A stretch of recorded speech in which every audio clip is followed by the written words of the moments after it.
आज का हमारा टॉपिक है मल्टीप्लिकेशन ऑफ वेक्टर्स। अभी तक हम लोग स्केलर का मल्टीप्लिकेशन देखते हुए आए थे। फॉर एग्जांपल अगर मेरे को 8.3 करना है तो इसको हम लोग लिख सकते थे 24, या फिर इसको हम 8x3 तब भी ये 24 होता था। तो स्केलर में केवल एक ही तरीके का मल्टीप्लिकेशन होता है और उसका रिजल्टेंट आता है वो सेम ही रहता है। But in case of vector के केस में हम लोग दो तरीके से मल्टीप्लाई करते हैं। मतलब क्या है कि जो पहला तरीका रहेगा उसको बोलते हैं हम लोग डॉट प्रोडक्ट। डॉट प्रोडक्ट मैंने मान लिया दो वेक्टर्स हैं, वेक्टर ए एंड एक है वेक्टर बी। तो इन दोनों का अगर मैं प्रोडक्ट करूं तो वो ए डॉट बी से अगर मैं डिनोट करता हूं तो उस प्रोडक्ट को क्या बोलता हूं मैं, that is dot product. Dot product का जो रिजल्टेंट आएगा, जो भी प्रोडक्ट होकर क्वांटिटी आती है वो एक स्केलर क्वांटिटी आती है। ओके, यहाँ पर दोनों वेक्टर्स हैं लेकिन दोनों वेक्टर्स का जो प्रोडक्ट अगर डॉट टेक्निक से करते हैं हम लोग तो रिजल्टेंट आता है वो एक स्केलर क्वांटिटी आती है। हम लोगों ने अभी तक वेक्टर्स का एडिशन और सब्सट्रैक्शन पढ़ा था, तो उसी के चलते आगे उसी में आगे चलते हुए हम लोग करेंगे प्रोडक्ट ऑफ वेक्टर्स। तो डॉट प्रोडक्ट का जो प्रोडक्ट आता है, उसको जो रिजल्टेंट आता है वो एक स्केलर क्वांटिटी होती है, मतलब उसका कोई भी डायरेक्शन नहीं होता है। मैंने मान लिया कि मेरे पास दो वेक्टर्स हैं, vector A and another vector B. तो सबसे पहले हम काम क्या करेंगे, दोनों को इस तरह से मूव करेंगे कि दोनों की टेल कोइंसाइड कर जाए। तो पैरेलल मूव करने से वेक्टर का कुछ भी चेंज नहीं होता है और ये वेक्टर इधर आ गया।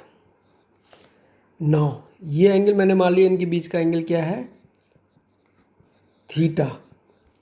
तो उस केस में हम vector A dot vector B, इसको लिखेंगे वेक्टर ए का मॉड वैल्यू यानी कि जो लेंथ रहेगी, and vector B multiplied by vector B का mod value into cos of angle between them.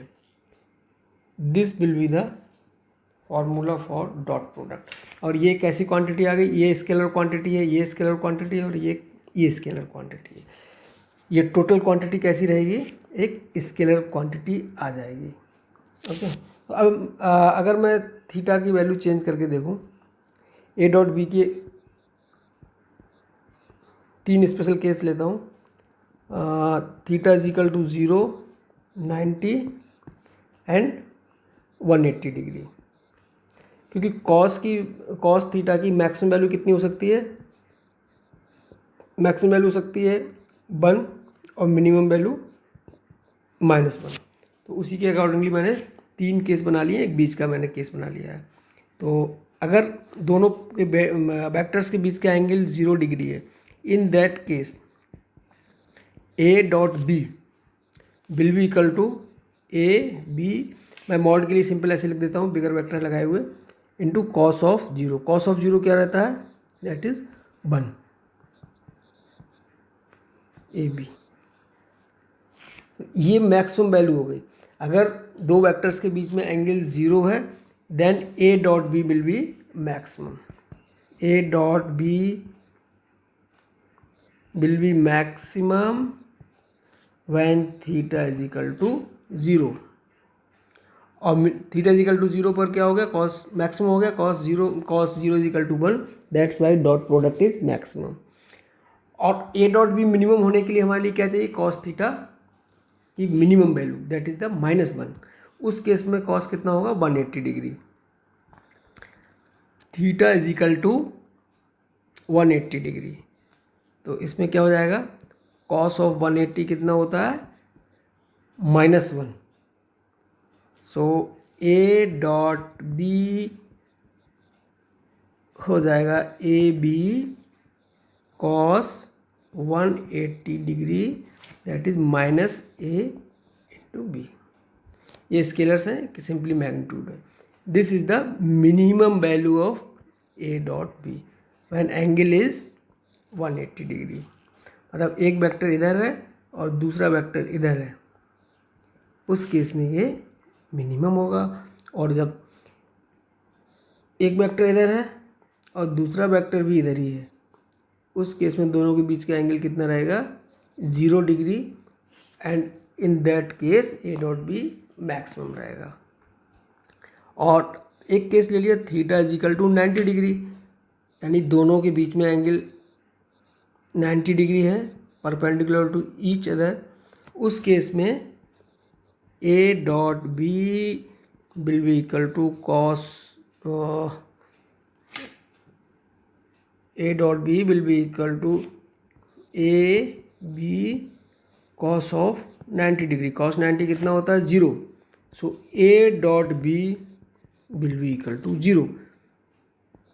ये भी एक स्पेशल केस हो गया कि दो परपेंडिकुलर वेक्टर्स का डॉट प्रोडक्ट क्या रहता है, 0 निकल के आता है, चाहे उनका मैग्नीट्यूड कुछ भी रहे। मैग्नीट्यूड से कोई मतलब नहीं, क्योंकि cos 90 इज इक्वल टू 0।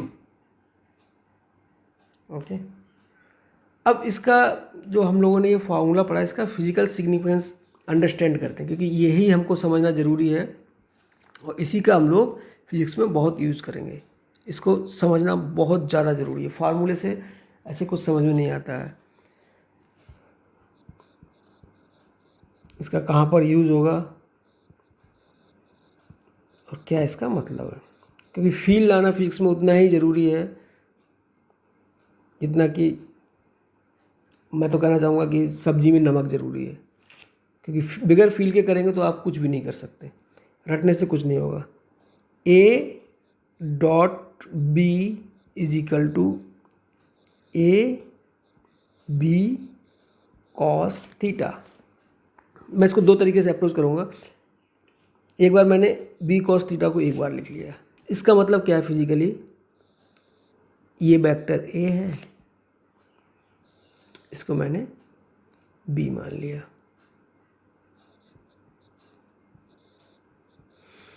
और ये एंगल कितना है, थीटा है। क्योंकि मैंने इसको थोड़ा सा आगे एक्सटेंड कर दिया और बी के टिप से मैंने इस पर परपेंडिकुलर ड्रॉप कर दिया। This is 90 degree. इसको ओ बी पॉइंट मान लेता हूँ, इसको ए पॉइंट मान लेता हूँ, और मैंने एन एक परपेंडिकुलर ड्रॉप कर दिया। तो ये हो गया कि बी ओ बी वेक्टर का एक परपेंडिकुलर मैंने ए वेक्टर के अलोंग ड्रॉप किया है। ओके, तो ये वाली लेंथ कितनी है, इसका मॉड है बी, ये कॉस थीटा, ये 90 डिग्री एंगल है। तो इस ट्राइंगल में, ट्राइंगल ओ बी एन, इसमें कॉस थीटा अगर मैं देखूं तो क्या आएगा, cos theta will be equal to base, what is base, cos theta will be equal to this will be hypotenuse, और ये इसका हो जाएगा base O N. Cos theta will be equal to O N divided by O B, O N, यहाँ तक का। Okay, तो O N will be equal to O B is nothing but vector B cos theta. अब आप देखिए कि B cos theta क्या है, B cos theta B vector का ए के अलोंग प्रोजेक्शन है। B cos theta B vector की जो लेंथ है उसका प्रोजेक्शन अलोंग ए की डायरेक्शन में जो उसका प्रोजेक्शन आ रहा है, that is the B cos theta. तो मैं इसको लिख सकता हूँ A dot B is equal to A into projection of B length along vector A. Vector A पर जो मैंने परपेंडिकुलर ड्रॉ किया, तो उससे जो उसके प्रोजेक्शन की लेंथ निकल के आएगी, उसका ये मल्टीप्लिकेशन हो जाएगा। तो बी को मैंने दो पार्ट्स में एक पार्ट में इसके अलोंग डिवाइड कर लिया, एक पार्ट में बी इधर आ जाएगा, इसका कोई मतलब नहीं है। तो A dot B simply denotes A into projection of B along A. Second तरीके से हम लोग इसको लिख सकते हैं। A dot B is equal to, पहले लिखा था A into B cos theta, इसको मैं लिख सकता हूँ A cos theta into B. Simply इस केस में क्या हो जाएगा, ए कॉस थीटा आएगा वेक्टर ए का प्रोजेक्शन अलोंग बी। देख लेते हैं, ये ए है, ये बी है, ये ए इसका लेंथ रहेगा, ये वेक्टर। तो इसका अगर मैं प्रोजेक्शन निकालूंगा ये वाली लेंथ,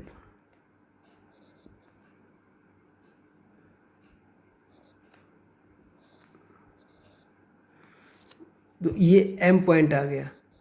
इस ट्राइंगल में अगर मैं देखूंगा तो O M will be equal to O A cos theta. Triangle में cos theta will be equal to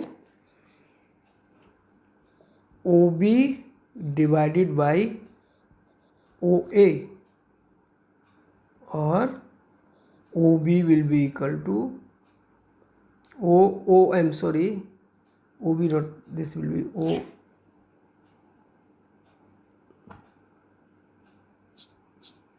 this will be OM. OM will be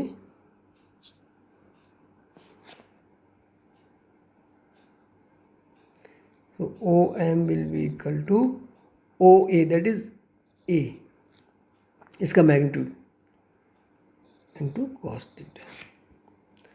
So A dot B will be equal to vector B into projection of A along B।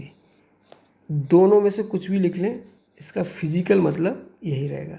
दो vectors का dot product ऐसे निकलेगा। Okay, एक और special case, अगर मान लो एक vector A है, उसी के साथ उसका डॉट प्रोडक्ट मैं कर रहा हूँ, तो A dot A will be equal to A into cos theta. Theta कितना हो जाएगा इस केस में, 0 हो जाएगा, तो सिंपली ए स्क्वायर हो जाएगा। ठीक है। और यूनिट वेक्टर जैसा कि हम लोग लास्ट सेक्शन में पढ़ चुके हैं, एक्स एक्सिस, वाई एक्सिस और जेड एक्सिस। एक्सिस के अलाउंग होता है यूनिट वेक्टर आई कैप, वाई के जे कैप और जेड के अलाउंग के कैप होता है। ठीक है, तो अगर यूनिट वेक्टर्स का मैं करूँगा dot product I dot I, obvious है इसका मॉड 1, इसका भी मॉड 1, तो 1 into cos of 0, cos of 0 1, तो 1, तो I dot I is equal to 1। Similarly J dot J is equal to 1, similarly K dot K is equal to 1। अब इनका मैं देखता हूँ आई डॉट जे, आई और जे के बीच में एंगल कितना है, 90 डिग्री। सिंपली मैग्नीट्यूड इसका भी 1 आ गया, इसका भी 1 आ गया, और ये आ गया कॉस ऑफ 90। कॉस ऑफ 90 क्या होता है, 0। जैसा मैंने पहले ही बताया था, अगर दो वेक्टर 90 डिग्री पर हैं तो कॉस 90 0 हो जाएगा, तो उनका डॉट प्रोडक्ट क्या हो जाएगा, 0। तो I dot J is equal to 0, similarly J dot K is equal to 0, similarly K dot I is equal to 0। ये आपको दिमाग में रखना है। एक छोटा सा एग्जाम्पल करते हैं इसके लिए हम लोग।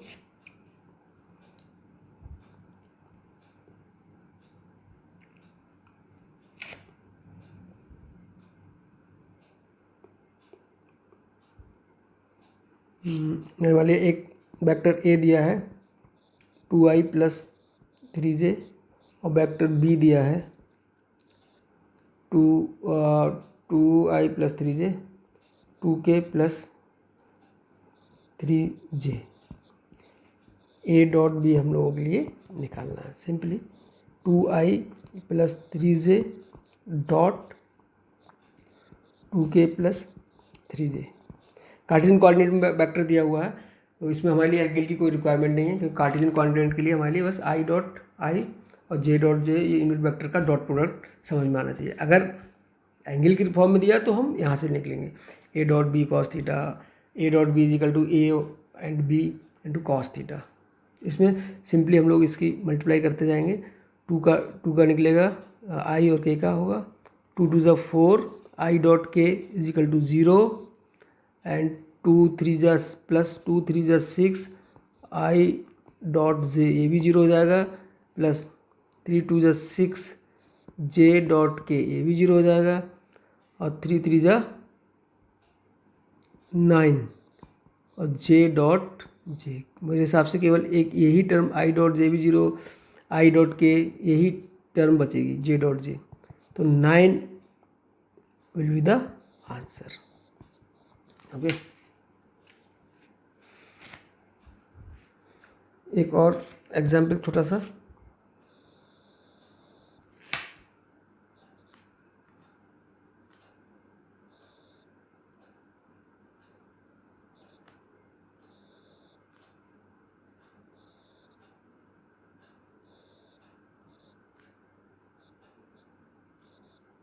ये O और ये मान लो P और Q। Okay, so we have to find OP dot OQ vector.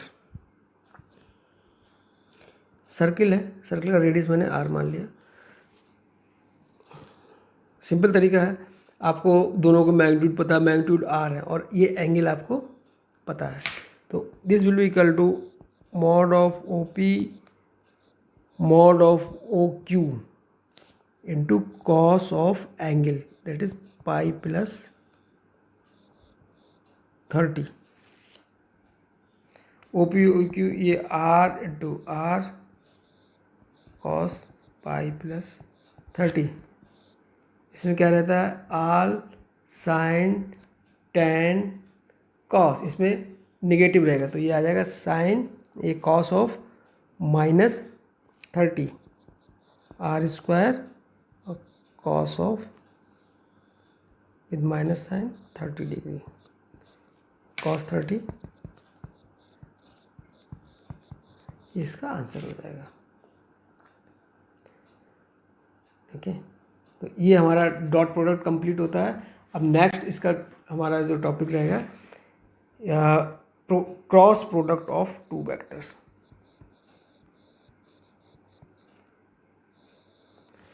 अभी हमने देखा था कि डॉट प्रोडक्ट में जो रिजल्टेंट आ रहा था वो एक वेक्टर क्वांटिटी नहीं था, बट क्रॉस प्रोडक्ट में जो रिजल्टेंट आएगा वो क्या रहेगा, एक वेक्टर क्वांटिटी रहेगा।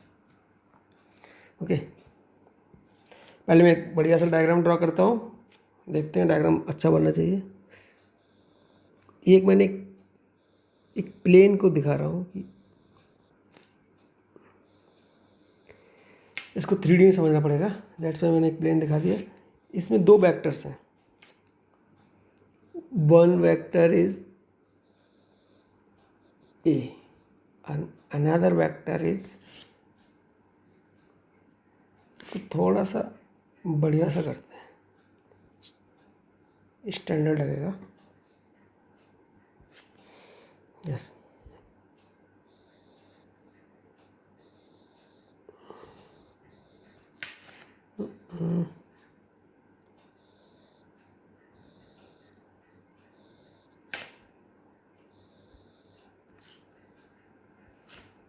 गुड।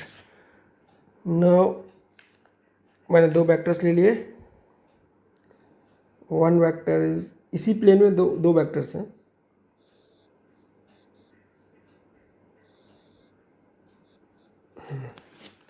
इसको मैंने ए वेक्टर और ये बी वेक्टर। तो प्रॉब्लम ये है, फिर अपने हिसाब से काम करने लगता है।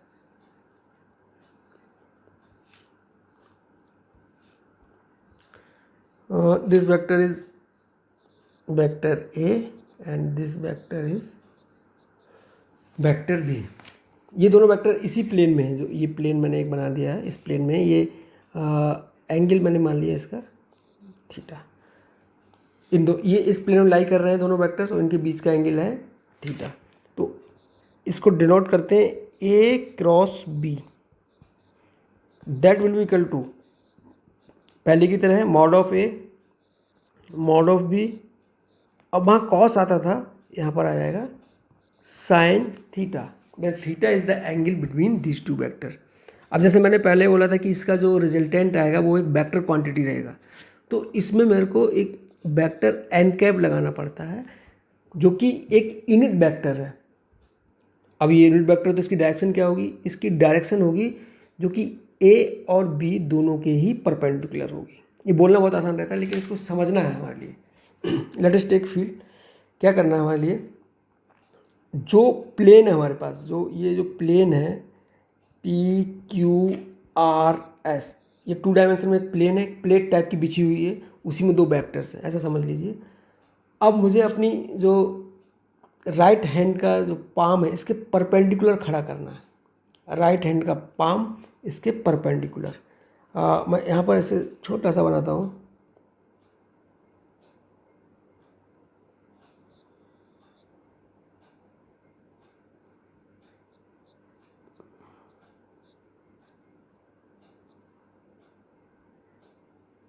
Okay, these are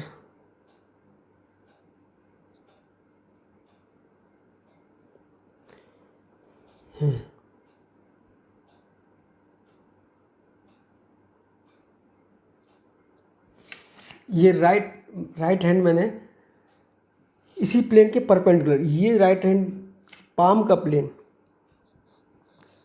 right hand palm plane must be perpendicular to plane having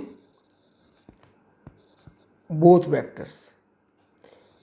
2 vector से हमेशा एक प्लेन बन जाएगा, तो उन दोनों वेक्टर को एक प्लेट में कवर करते हुए, एक प्लेन में कवर करते हुए, उस प्लेन के परपेंडिकुलर हमको अपना राइट हैंड पाम रखना है परपेंडिकुलर। और अब हमारे लिए राइट हैंड पाम की जो फिंगर्स हैं वो कर्ल करनी है। फिंगर्स पहले रखनी है, वो रखनी है towards first vector, we have to keep fingers towards first vector, और हमको फिंगर कर्ल करके सेकंड वेक्टर की तरफ अप्रोच करना है। इसमें इस केस में हम लोग फिंगर्स को इस तरह से कर्ल करते हुए बी वेक्टर की तरफ अप्रोच करेंगे, ओके। तो जो थंब की डायरेक्शन होगी that will be the direction of A cross B. दोबारा से समझते हैं कि 2 जो वेक्टर हैं उनको हमने एक प्लेन में एनक्लोज कर दिया। अब उस प्लेन के परपेंडिकुलर हमने अपना राइट हैंड का पाम रखा और पाम की फिंगर्स हमने फर्स्ट वेक्टर के अलोंग रखी।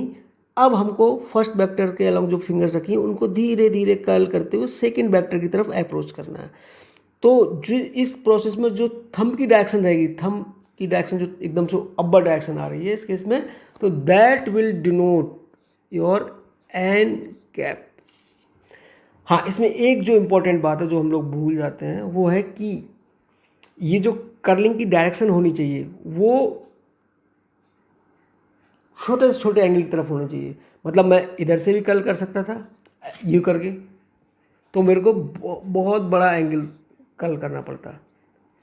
एक्यूट एंगल होना चाहिए, दोनों में से जो भी एक्यूट एंगल रहेगा। अगर मान लो इधर वाला साइड का एक्यूट होता तो मैं इधर से कर्ल करता, तो उस केस में डायरेक्शन कैसे आती, नीचे की तरफ आ जाती। बट दैट वाज रॉन्ग, मुझे वो एंगल चूज़ करना जिसकी तरफ से मेरे को कम से कम एंगल ट्रैवल करना पड़े। क्लियर है? ओके, अभी मैं इसको बी क्रॉस ए करता हूँ, बी क्रॉस ए। अब इसमें बी पहला वेक्टर बन गया, ठीक है, ये हो गया मेरा ए, ये बी हो गया, ये तो अपना, ये तो इस प्लेन में है ही दोनों वेक्टर्स।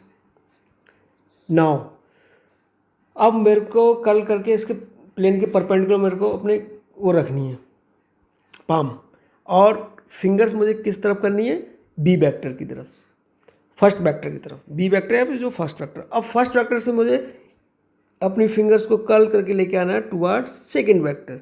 बट इस केस में अगर मैं इसी तरह से रखता हूँ, ऊपर वाले की तरह से रखता हूँ हाथ, तो मुझे इतना कर्ल करना पड़ेगा, तो इसकी डायरेक्शन भी सेम आ जा रही थी।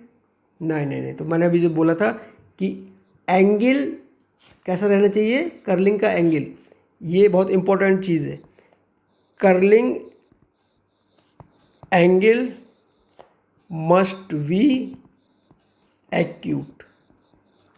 मतलब इस केस में ये तो अगर मैं ऐसे रख रहा हूँ ऊपर से, जो इस केस में मैंने जो ऐसे हाथ रखा था,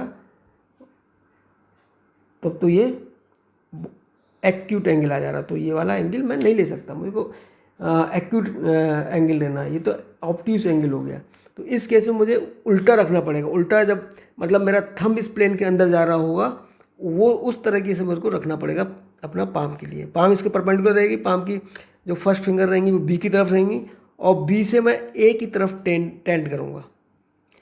तो ऑब्वियस है मेरा थंब नीचे की तरफ जाएगा, and that will be the direction of A cross V sine theta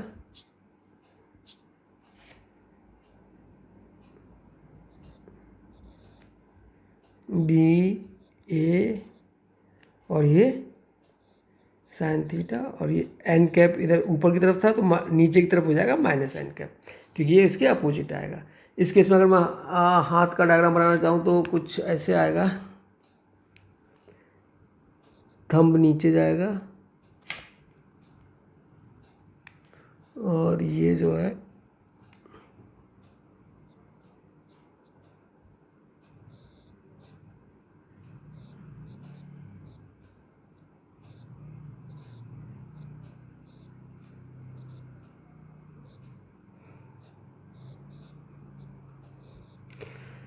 उल्टा करके रखना पड़ेगा, क्योंकि फिंगर्स मेरी बी की तरफ रहेंगी और बी से फिर वो ए की तरफ टेंड करेंगे, तो ये डायरेक्शन आ जाएगी minus N cap.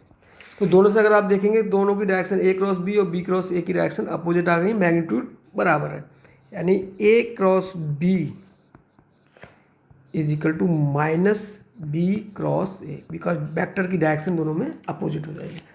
Aldous A cross B का मॉड और बी क्रॉस ए का मॉड बराबर ही रहेंगे, क्योंकि ये तो यूनिट वेक्टर की डायरेक्शन तो केवल चेंज हुई, यूनिट वेक्टर का भी मॉड क्या रहता है, बन ही रहता है, उसमें कोई फर्क नहीं आएगा। लेकिन अगर मैं डॉट प्रोडक्ट के केस में करता, उस केस में A dot B,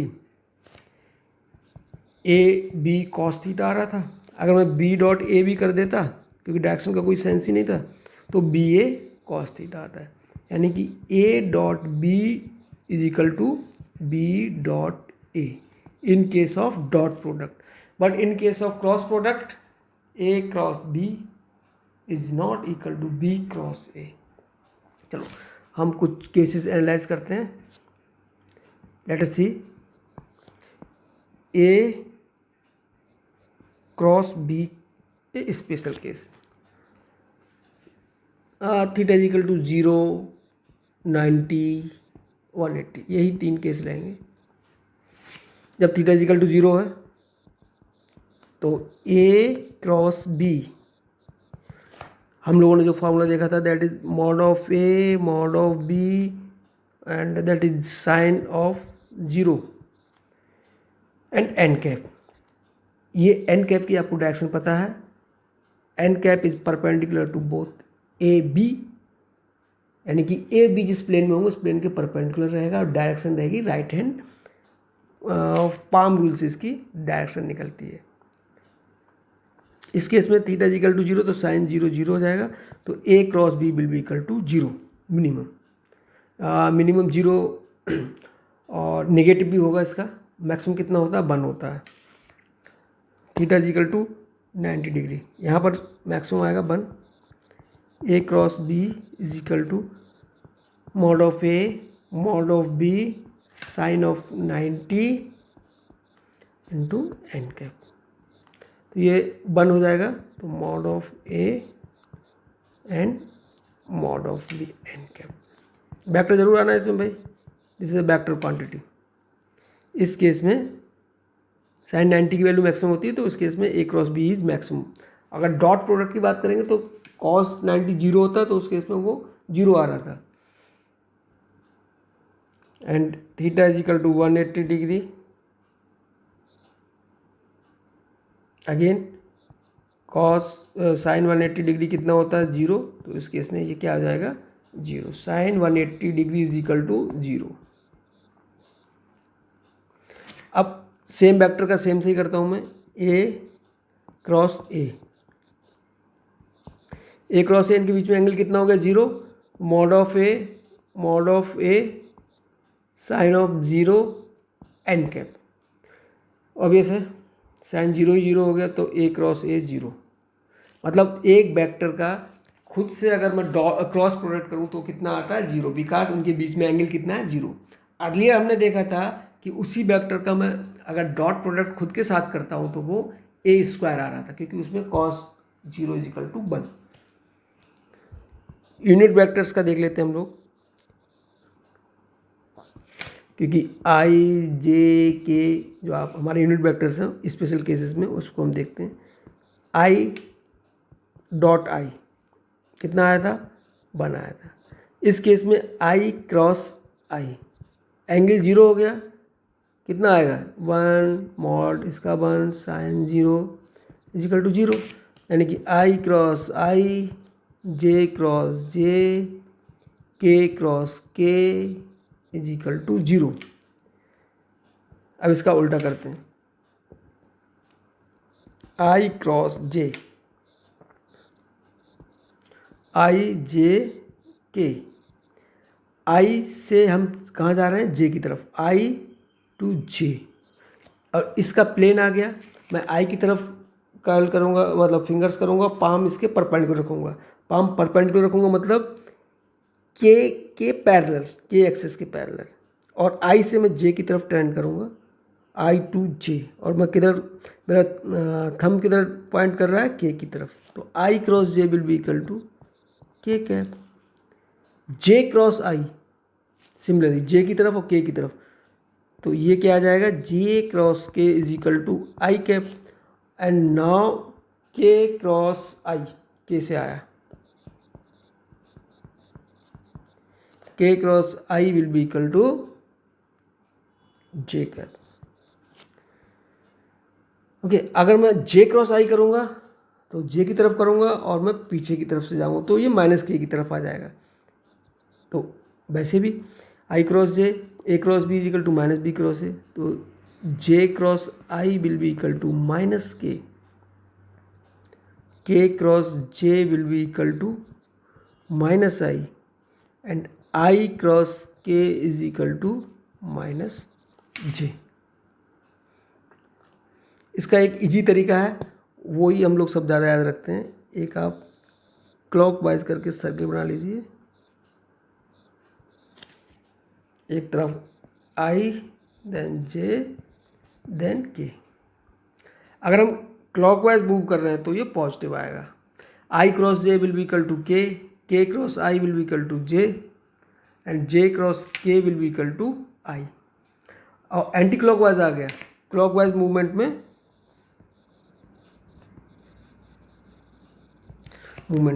I cross J okay will be equal to K, J cross के क्लॉकवाइज आ रहा हूँ, जैसे के में पहुँचने में इज इक्वल टू आई, और आई cross J K cross I is equal to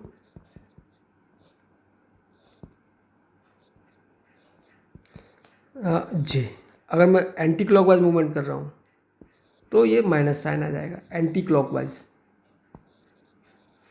यानी कि जे क्रॉस आई उल्टा घूम गया तो ये will be equal to minus K cross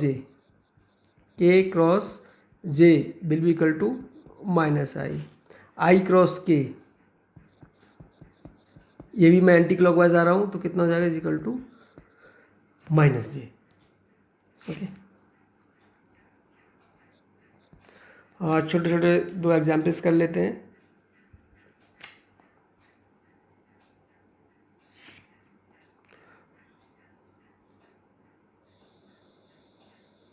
एक प्लेन है और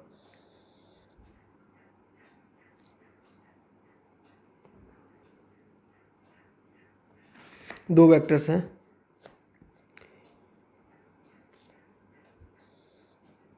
एक ये और एक ये 30 डिग्री है, ये 45 डिग्री है।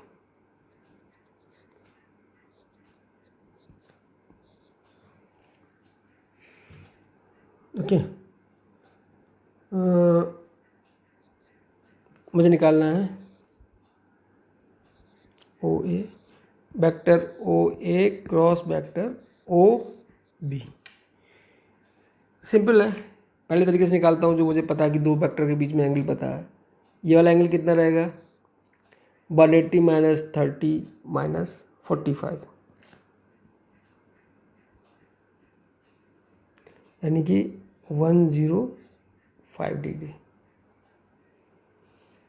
ये हो जाएगा mod of O A mod of O B is equal to sine of 105 degree. Sine 105 degree की आप वैल्यू देख सकते हैं, स्टैंडर्ड वैल्यू रहती है। और इसका एंगल क्या आएगा, अब मुझे एक्स वाई प्लेन में अपने आप का पाम मेरे को प्लेस करना है, और फर्स्ट वेक्टर दैट इज ओ ए के अलोंग जो पाम रहेगी वो एक्स वाई प्लेन के परपेंडिकुलर होनी चाहिए, क्योंकि एक्स वाई प्लेन ही ऐसा प्लेन है जो दोनों वेक्टर्स के लिए कंटेन कर रहा है, और जो दोनों वेक्टर को कंटेन कर रहा है उसमें एक प्लेन है मेरा। अब उस प्लेन के परपेंडिकुलर मैंने राइट हैंड का पाम को प्लेस कर दिया। नाउ फर्स्ट वेक्टर के अलोंग मैं अपनी फिंगर्स को प्लेस करूँगा एंड कर्ल करके ले जाऊँगा सेकेंड वेक्टर की तरफ। तो मेरा थंब आ रहा है, थंब की डायरेक्शन क्या आ रही है, ये ऊपर की तरफ आ रही है फ्रॉम दिस प्लेन। ओके, तो ये वाली डायरेक्शन क्या है, ऊपर की तरफ। मैं ऐसे दिखाऊंगा तो ये जेड एक्सिस हो गया, तो ये क्या हो जाता है इस तरफ unit vector K cap. O B मैंने मान लिया रेडियस है, तो ये R square sine of 105 degree जो भी वैल्यू आ जाएगी इंटू के कैप। ये ओ ए क्रॉस ओ बी आ गया। ओके, अब जो ऑर्थोगोनल वेक्टर्स के फॉर्म में लिखते हैं हम लोग किसी वेक्टर्स के लिए, जैसे A is equal to A X I plus A Y J, इस तरह से हम इस वेक्टर को लिखने की कोशिश करेंगे और उनका फिर से क्रॉस प्रोडक्ट करेंगे।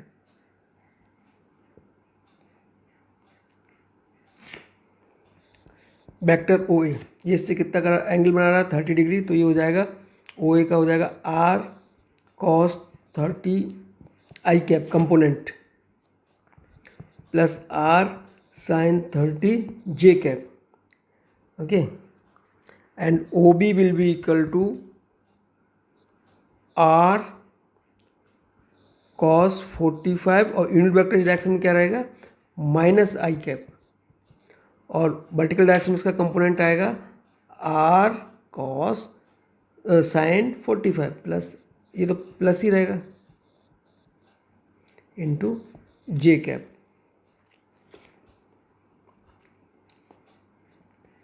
अब हम लोगों के लिए इन दोनों का क्रॉस प्रोडक्ट निकालना है।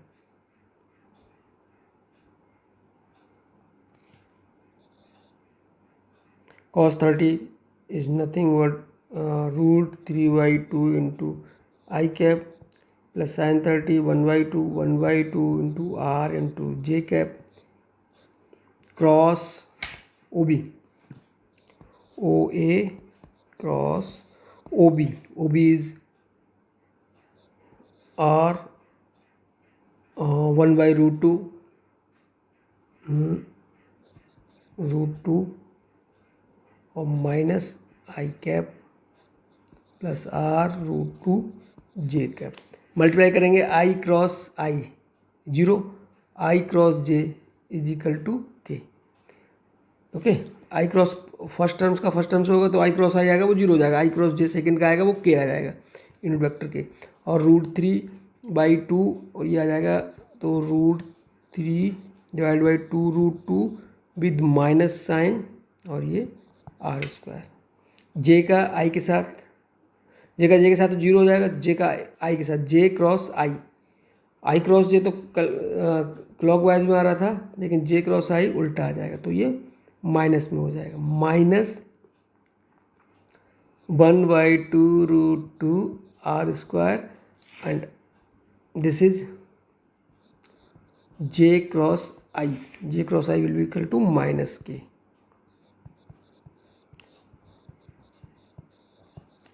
Into K cap minus R square by 2√2 into K cap, sorry जिस के जे क्रॉस आई, ठीक है। तो ये J cross I is equal to minus K, तो ये आपके पास डायरेक्शन आ जाएगी आर स्क्वायर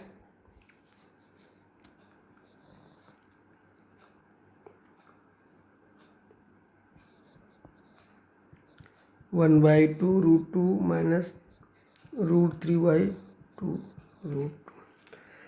आर्थोगोनल फॉर्म में अगर वेक्टर लिखा है तो हमारे लिए वेक्टर निकालने की कोई ज़रूरत नहीं है, अपने आप से ही यूनिट वेक्टर या कुछ भी जो वेक्टर आएगा वो उसकी डायरेक्शन खुद से दे देता है। अगर कॉस थीटा साइन मतलब एंगल के टर्म में लिखा है तो हमारे लिए वेक्टर निकाल के दिखाना पड़ता है। एक सिंपल से एक और ले लेता हूँ मैंने, इस तरह के क्वेश्चन आते हैं। A is equal to A X I plus A Y J plus A Z K, and vector B अगर दिया हुआ है बी एक्स आई, सिंपल एक बेसिक सा क्वेश्चन है, B Y J plus B Z के।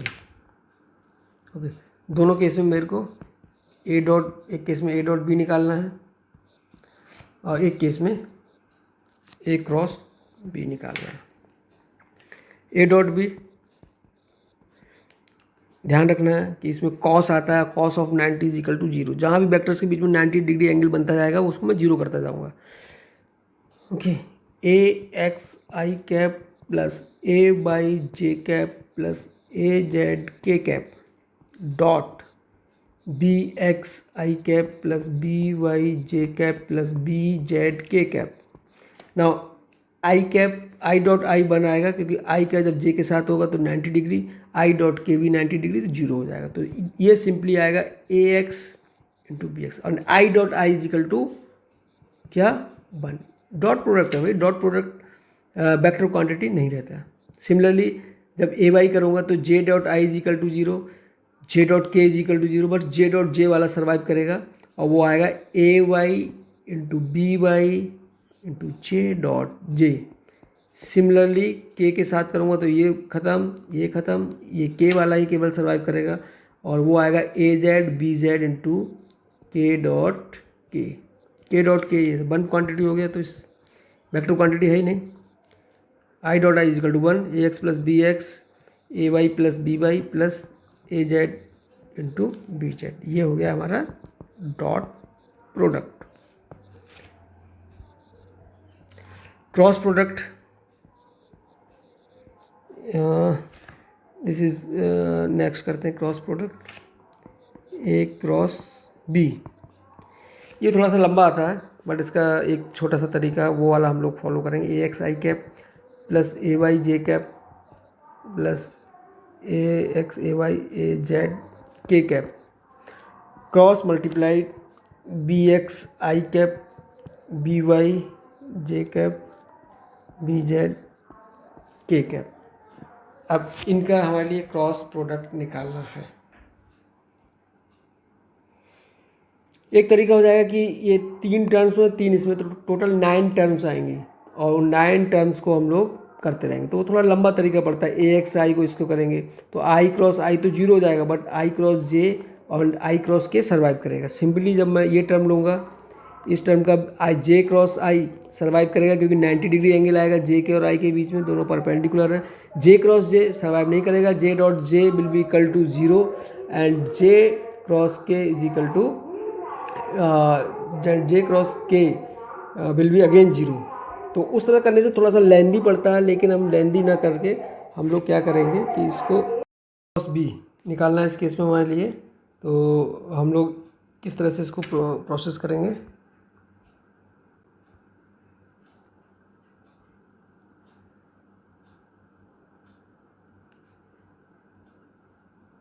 ए cross B,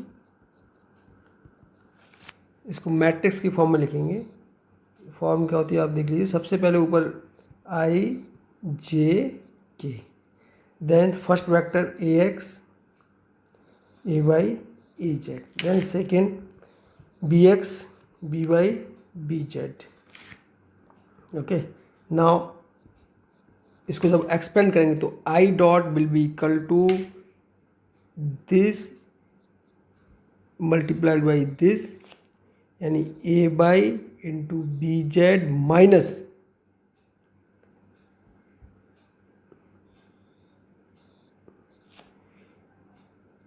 A Z into B by,